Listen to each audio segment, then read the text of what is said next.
Hello tout le monde. Alors aujourd'hui dans cette petite vidéo, nous allons parler d'une période nécessaire pour l'élevage de fourmis et pour les fourmis en général, même dans la nature. Il s'agit de la diapause. Donc nous allons voir dans cette vidéo les lieux où on peut les mettre en diapause ainsi que les tâches à réaliser avant celle-ci. Allez, c'est parti.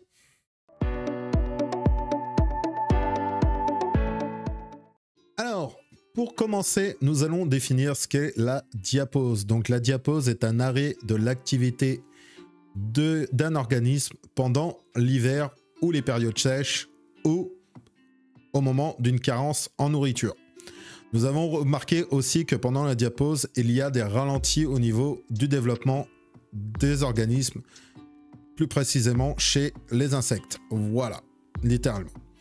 Donc dans un premier temps, on va s'interroger dans les lieux où vous pouvez mettre vos fourmis pour la diapause. Donc il faut que ça soit un lieu facile d'accès, où il fait frais, et où vous pouvez mettre facilement toutes vos espèces. Alors, l'endroit où la plupart des personnes mettent leurs fourmis pendant la diapause, la plupart du temps, c'est leur garage. C'est un endroit qui est frais. Donc bien sûr, vos garages, mettre en diapose les fourmis dans un garage si le garage n'est pas chauffé. Mais souvent, c'est l'endroit privilégié pour les personnes qui détiennent un garage pour mettre leurs fourmis. Ensuite, vous avez la possibilité de les mettre aussi dans des abris de jardin. Alors, si vous voulez les mettre dans des endroits comme cela, il va falloir bien vérifier la température donc de vos garages, de vos abris de jardin, et surtout contrôler que vos fourmis ne soient pas à des températures trop basses. Je répète, au niveau de la diapause, il faut que ça soit entre 8 degrés et 15 degrés pour la plupart des espèces de chez nous. Après, pour les espèces autres, exotiques, il faut regarder vraiment bien sur Internet ce qui est demandé. Mais surtout, contrôlez bien la température des endroits où vous allez mettre vos fourmis. Alors, pour ceci, il n'a rien de... Enfin, c'est pas compliqué. Si vous voulez les mettre, par exemple, dans un garage ou dans un abri de jardin, vous avez la possibilité, par exemple, de les mettre dans une boîte de polystyrène, entourée dans des journaux, qui va tenir une température, on va dire, pas trop basse. À partir de ce moment-là, vous mettez juste un petit thermomètre à l'extérieur de la boîte avec la sonde qui va dans la boîte pour bien contrôler que la température ne baisse pas de trop. Si vous voyez que c'est le cas, essayez de changer ces moyens-là, enfin, essayez de faire en sorte que la chaleur remonte un petit peu à l'intérieur de la boîte et que vous puissiez donc les remettre dans le garage ou dans un abri de jardin. Voilà. Alors, il y a d'autres personnes qui choisissent, par exemple, de les mettre dans un frigo. Alors, pareil, dans le frigo, vous n'avez pas la facilité, enfin, vous n'avez pas la possibilité de pouvoir contrôler facilement la température. Alors, vous savez, dans un frigo, il fait frais. Vous l'allumez, ça fait frais. Mais il faut bien contrôler aussi la température. Alors, ne mettez pas le frigo à des températures normales d'un frigo, on va dire que ça soit pas négatif par exemple, ou de trop froid, genre 1-2 degrés. Mettez voir le frigo que ça monte sur des températures quand même, comme j'ai dit, entre 8 et 15 degrés. Mais c'est une possibilité. Déjà, la chose qui est pas mal, c'est que si vous avez aucune pièce qui est froide chez vous, vous pouvez les mettre dans le froid. Vous avez tous peut-être un frigo chez vous ou des frigos, ça se trouve facilement, où vous la mettez dans une pièce, dans un couloir, et vos fourmis seront très bien dedans. Pareil, essayez un maximum que la température soit contrôlée à l'intérieur. Contrôlez bien souvent la température pour pas que ça descende de trop au niveau du frigo. Si vous avez un trop vieux frigo qui a tendance à geler un peu tout, c'est pareil. Ne le prenez pas, prenez plus des frigos où vous savez que la température, vous pouvez la contrôler un peu plus facilement. Ou une autre méthode aussi, enfin un autre endroit où vous pouvez mettre vos fourmis pour la diapause, tout simplement la pièce la plus froide de votre maison. Si vous voyez que vous avez une pièce chez vous qui n'est pas chauffée, qui descend très bien enfin qui descend un peu en dessous des 15 degrés et tout, c'est parfait. Franchement, c'est parfait. De toute manière, vos fourmis, si vous voyez qu'elles ne se développent plus, que la reine ne pond plus, c'est qu'elle est en diapause. Donc c'est que les températures sont assez basses et qu'elle est en diapause. Ne vous inquiétez pas par rapport à ça si vous voyez toujours de l'activité dans l'aire de chasse ou quoi. Moi, personnellement, chez moi, je les mets dans une pièce, donc la pièce la plus froide de chez moi, l'entrée, en fait l'entrée de chez moi, tout simplement. Et littéralement, elles sont en dessous de 15, bien gentiment, bien tranquillement, et elles s'arrêtent. Elles s'arrêtent d'elles-mêmes. Je peux même vous dire qu'actuellement, elles sont à 20 degrés et qu'il n'y a aucun développement qui se fait. Ça se fait vraiment naturellement chez les fourmis. Elles ont ce métabolisme-là. Elles ont vraiment un moment dans l'année où tout va s'arrêter. Et au moment que les températures se descendent, elles le ressentent. Hein. Leur métabolisme est fait comme ça. Est vraiment fait comme ça. Leur développement est vraiment fait par rapport aux températures. Donc là, vous avez des températures froides, vous avez une piège froide chez vous, vous les mettez dedans, elles vont rester pendant la période... Ah oui, je ne vous ai pas parlé de la période, donc souvent c'est fin novembre jusqu'à début mars. Voilà, donc c'est vraiment les mois à privilégier pour la diapause et vraiment une pièce froide. Et à côté, si vous avez un budget quand même assez important, que vous avez la possibilité de le faire, vous avez la possibilité aussi de les mettre en cave à vin. Alors, facilité de la cave à vin, tout simplement, vous pouvez régler la température de votre cave à vin. C'est une chose qui est extra. Hop, vous mettez à 8 degrés, ça va rester constant à 8 degrés. Il n'y aura pas de problème de variation de température et ça sera nickel. Donc, moi, si j'aurais à privilégier, si vous avez un peu d'argent, privilégiez-le dans une cave à vin. Si vous avez un petit peu d'argent sans plus, mettez-les dans un frigo. Achetez un petit frigo ou un frigo d'occasion de quelqu'un qui en donne un ou n'importe quoi. Voilà, vous les mettez dans un petit frigo, surtout si vous habitez genre dans le type appartement, comme moi j'habite, ou que vous n'avez pas spécialement de garage ou de cave. Oui, j'ai oublié de vous parler aussi des caves normales, hein, donc les caves que vous pouvez avoir dans vos maisons. Il n'y a pas de souci par rapport à ça, vous pouvez les mettre. Le temps que vous pouvez contrôler votre température, vous pouvez les mettre aussi dans les caves. Ensuite, si vous avez donc le garage, une cave, un abri de jardin ou quoi, vous pouvez les mettre, mais il faudra contrôler bien comme il faut la température. Voilà plus précisément pour les lieux où vous pouvez les mettre. Je sais même qu'il y en a qui les mettent dans leur boîte aux lettres. Hein. Bon, si vous avez beaucoup de courriers qui arrivent pendant le mois de décembre, beaucoup de colis qui arrivent pendant le mois de décembre, c'est un peu embêtant de les mettre dans une boîte aux lettres. Mais il y en a qui le mettent dans des boîtes aux lettres et ça marche très bien. Hein. Elles sont au frais, elles font très bien leur diapause. Il faut juste prévoir. Voilà. Si vous avez une seconde boîte aux lettres assez grande pour mettre vos fourmis dedans pour l'hiver, pas de problème. Je sais qu'il y en a qui le font. Donc c'est pour ça que je préfère littéralement vous le signaler. Donc voilà, pour les lieux, c'est pas compliqué. Un lieu frais qui a plus ou moins une température en dessous de 15 degrés. Voilà, dites-vous ça, par exemple. Et ça devrait être très bien. Donc maintenant, on va voir les tâches à réaliser avant de les mettre en diapause. Voilà, allez, c'est parti.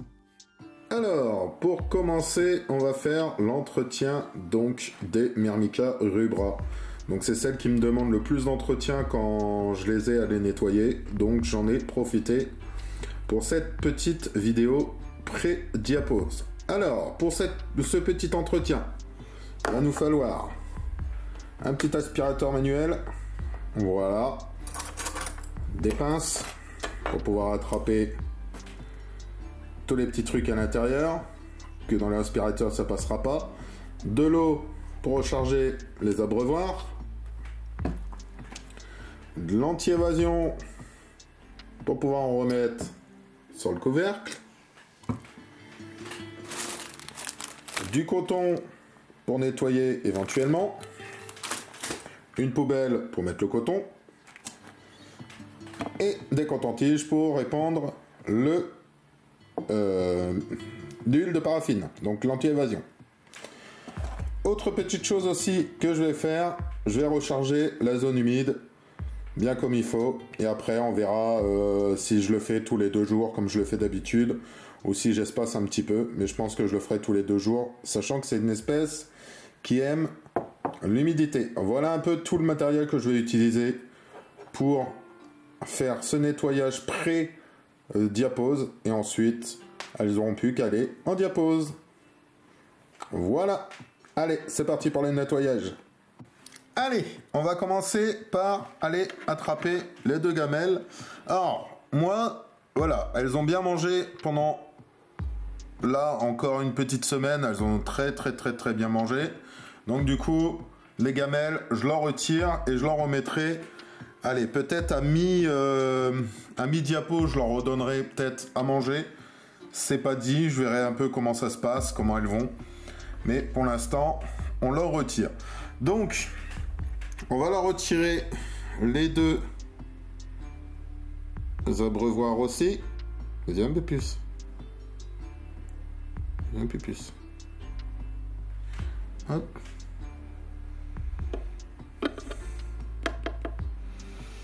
Allez, redescends. Non, pas sur celui-là. Oui, c'est vrai. Hop, redescends sur le nid. Voilà, ma grande. Et hop là. On va les choper les abreuvoirs.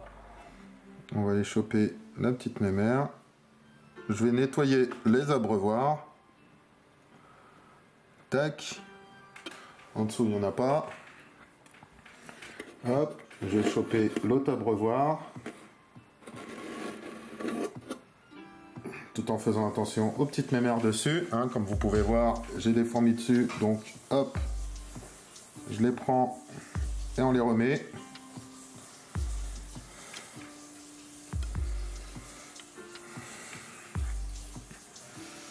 Ma grande, t'as l'anti-évasion là. Ah, bon, bah, elle est tombée.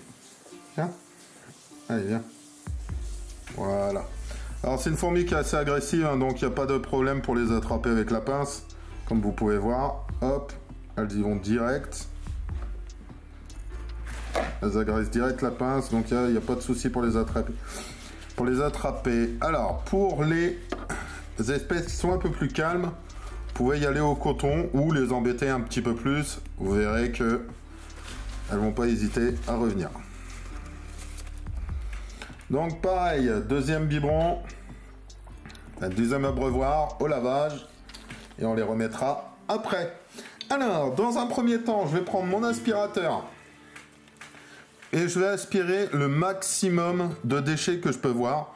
Donc éventuellement fourmis mortes, restes d'insectes, restes de coton. Alors quand vous avez une espèce qui peut avoir du coton dans son environnement, juste en tube et tout ça, donc il y a les restes aussi de coton que vous pouvez retirer. Et tout autre déchet qu'il peut y avoir, donc restes d'insectes et fourmis mortes. Allez, c'est parti.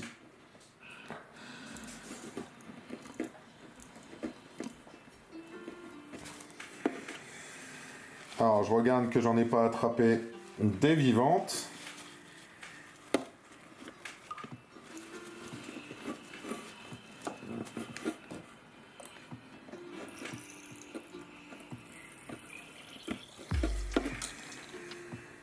Pour l'instant, j'en ai pas attrapé des vivantes, donc ça tombe bien.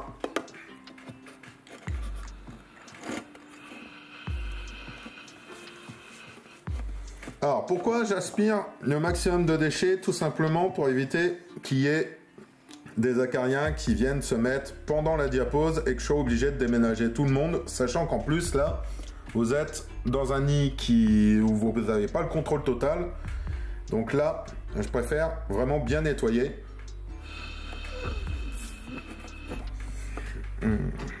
Ça, c'est le décor. Ok. Ça a l'air d'être du décor aussi. Alors, j'ai les petites mémères qui m'agressent en même temps. Ça, j'ai l'habitude. Alors. Après, hein. Voilà. Hop. On récupère le maximum de déchets. Ah, je crois que j'ai aspiré une petite mémère. 2 petites mémères même. Les petites mémères, on ira les chercher après, il n'y a pas de souci. Ne vous inquiétez pas. Elles sont en sécurité. Voilà. Ça m'a l'air plutôt pas mal. Alors j'avais déjà fait un gros entretien il n'y a pas si longtemps, donc j'ai beaucoup moins de déchets. Mais il y a un temps, je peux vous garantir, j'avais énormément de déchets. Voilà donc pour l'aspirateur. Alors on va libérer les petites mémères que j'ai chopées malencontreusement en même temps. Alors on va mettre tout dans le truc.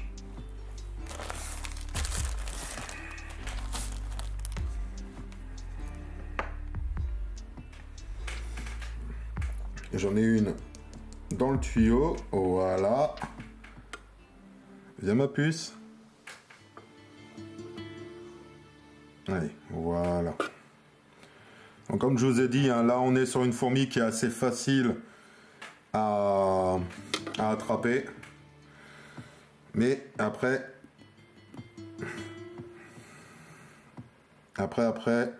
faut lui donner envie de retourner dans sa fourmilière, comme celle-ci. Voilà. Et la deuxième, je voyais qu'elle était encore dans le tube. On va aller la chercher. Dans le tube de l'aspirateur. Elle va pas vouloir venir. Hop. Bon, on va faire méthode.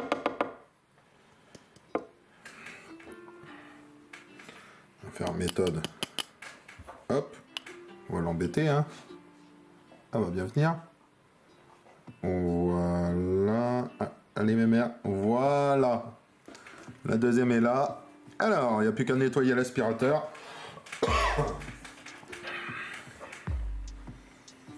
Il n'y a plus qu'à nettoyer l'aspirateur et c'est bon. Alors, prochaine partie. Donc là, on va essayer de nettoyer l'excédent de... Enfin, l'excédent. Le reste d'huile de paraffine qu'il y a, donc d'anti-évasion qu'il y a sur la paroi, pour pouvoir en remettre une plus propre. Donc pour ça, je vais prendre un petit bout de sopalin. On va prendre un petit bout de sopalin, qu'on va faire vraiment en petits bouts. Hop, on va essuyer pas mal de l'anti-évasion, lancer un peu d'anti-évasion. Comme ça, on va pouvoir mettre de l'anti-évasion beaucoup plus propre. Voilà, alors vous faites bien attention à vos fourmis qui est à l'intérieur, hein. Pas les écraser. Voilà, voilà. On a lavé l'excédent, enfin l'anti-évasion qu'il y avait, et on va l'en remettre. Alors j'ai bien nettoyé à ce niveau-là parce que je vois que c'est crade. En même temps, ça leur fait un petit lavage. Voilà, hop. Ah, bah vous voyez, regardez, il y en a une, alors je sais pas où elle est là. Hop, il y en a une qui s'était accrochée, je l'ai même pas vue. Voilà. Allez, on met l'anti-évasion, on remet de l'anti-évasion bien propre, bien sur tout le long de la paroi.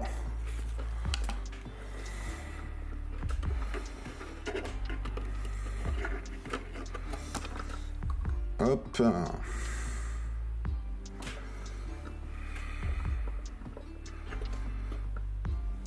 Comme ça, au moins, vous êtes sûr que pendant la diapose, aucune de vos espèces ne s'échappera.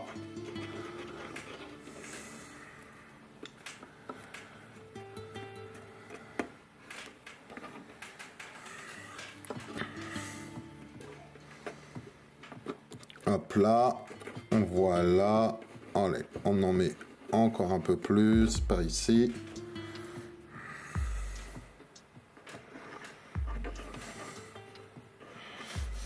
Alors, est-ce que là c'est bien mis? Alors, à première vue, pas trop. Voilà.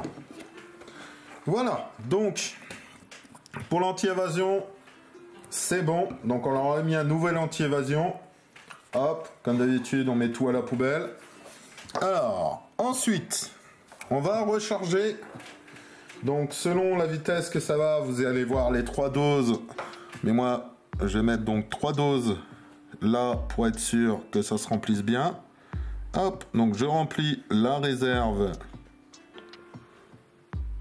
d'humidification. Et ensuite, ben, il me reste plus que à remettre les abreuvoirs. Et voilà, l'entretien de vos fourmis est fait. Voilà.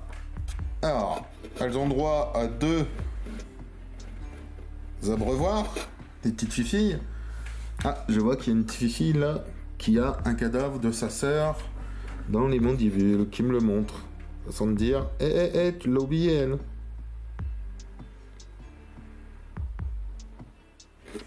Non, elle bouge. Ouais, elle a l'air de bouger. Pourtant, bon, bah, on va laisser ça comme ça. Voilà, donc, pour l'entretien avant diapose de ce que je fais. Donc, je récapitule. On vide toute l'aire de chasse. On nettoie l'aire de chasse, alors avec un aspirateur. Alors, quand vous avez des parois lisses, sans décor, comme ici, bah, vous passez un petit bout de coton sur les parois pour nettoyer un maximum.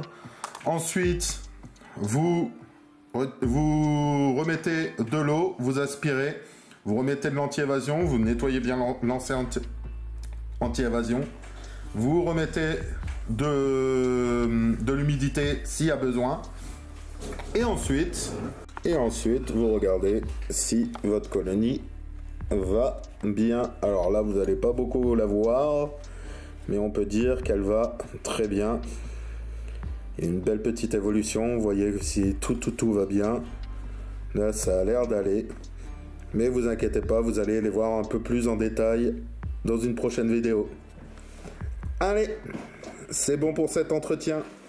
Ensuite, s'il vous reste des espèces qui sont en tube, pareil, essayez de leur faire un petit entretien bien propre pour pouvoir donc les mettre en diapose. Donc vous regardez si la réserve d'eau est encore bonne. Là vous pouvez voir, hein.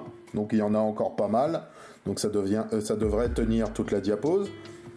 Et ensuite vous regardez au niveau du tube qu'est-ce que vous avez à faire. Alors moi par exemple là vous allez voir, donc là je regarde si tout va bien, elles vont bien, impeccable.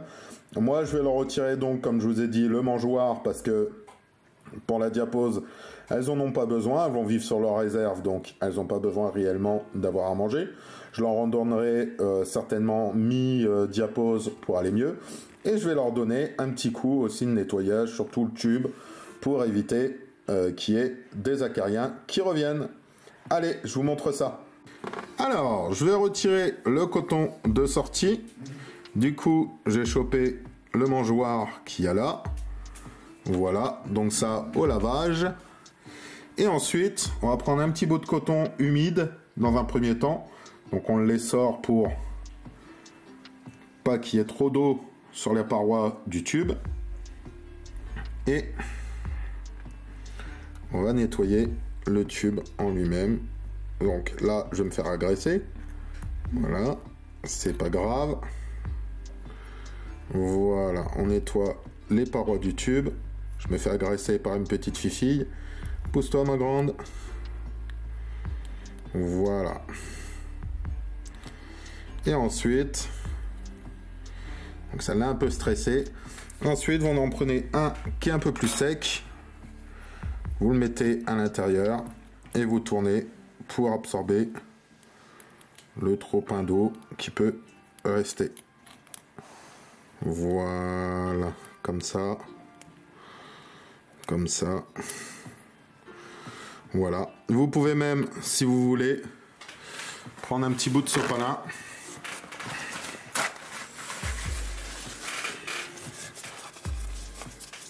Voilà. Prendre un petit bout de sopalin et le faire avec un sopalin qui absorbera un peu mieux et qui laissera un peu moins de dépôt. Alors, la petite fifi, tu vas te bouger. Voilà, donc je les stresse un peu. Hein. Voilà, donc là, vous avez un tube qui est un peu plus propre. Pour la diapose, vous avez juste à reboucher. Vous regardez si tout va bien au niveau des petites fifilles. Donc là, vous voyez que tout va bien. Maman va très bien. Donc c'est impeccable. Allez, il n'y a plus qu'à les remettre dans le noir. Et elles partent en diapose. Voilà. Et voilà, c'est la fin de cette vidéo. Donc en conclusion, ce que je pourrais vous dire, c'est vraiment de chercher un lieu qui est calme, froid, et où elles se sentiront le mieux. Après, niveau des tâches, c'est à vous de décider si vous voulez leur laisser de la nourriture, si vous voulez leur donner de la nourriture entre-temps. Moi, par exemple, j'ai choisi l'option retirer toute source de nourriture, tout simplement parce que, normalement, elles ne vont plus réellement chercher de nourriture, elles vivent avec ce qu'elles ont pendant cette période-là. Donc, pendant la période de diapause, pendant la période de repos. Alors, il n'y a plus de couvain à... Il n'y a plus de couvain normalement à nourrir. La reine ne pond plus, donc normalement, au niveau des réserves, tout va très bien. Si vous avez donné assez à manger avant, tout se passe très bien au niveau de la diapause. Je sais par exemple qu'il y a beaucoup de débutants qui vont regarder la chaîne. Après, pour les confirmer, dites-vous votre expérience, vous propre, en commentaire, il n'y a pas de souci, mais pour les débutants, ne vous inquiétez pas au niveau de la diapause. C'est une période qu'il faut passer. On peut avoir un stress, un premier stress au niveau de la diapause, au niveau de ses premières diaposes, mais ne vous inquiétez pas, la plupart du temps, les diaposes se passent très bien. Moi, j'en suis à ma 3e diapose. J'ai rarement perdu une fourmi pendant mes 2 premières diaposes. Voilà. Littéralement, c'est tout ce que je pourrais vous dire par rapport à ça. Donc, à vous de juger ce que vous voulez faire au niveau de vos avant de diapause. Si vous voulez leur retirer de la nourriture, leur nourriture, faites-le comme moi je le fais. Si vous voulez leur laisser leur nourriture, faites-le. Moi, je le fais tout simplement parce que l'année dernière, j'ai eu une invasion donc de petits arcariens destructeurs qui ont dégueulassé, on va dire, pas mal mes installations. Donc, enfin, qui a envahi pas mal de mes installations. Donc je préfère vraiment leur retirer toute source de nourriture. De toute manière, si elles ont des réserves, les réserves, elles vont les utiliser jusqu'à la fin de la diapause. Après, si moi je vois qu'il y a un petit souci, je leur redonnerai mi-diapause. Donc au mois de janvier, par exemple, fin janvier, début février, je leur redonnerai de la nourriture pendant 2 jours que je retirerai après par la suite pour la fin de la diapause. Voilà. Donc, j'espère que cette petite vidéo vous aura plu, que mes explications ont été claires. Je vous laisse avec vos fourmis. Bonne diapause à tous. Je vous dis donc à dimanche prochain pour une nouvelle vidéo fourmis, parce que moi, je continue à vous parler de fourmis tous les dimanches, même pendant la diapause. Allez, à dimanche prochain.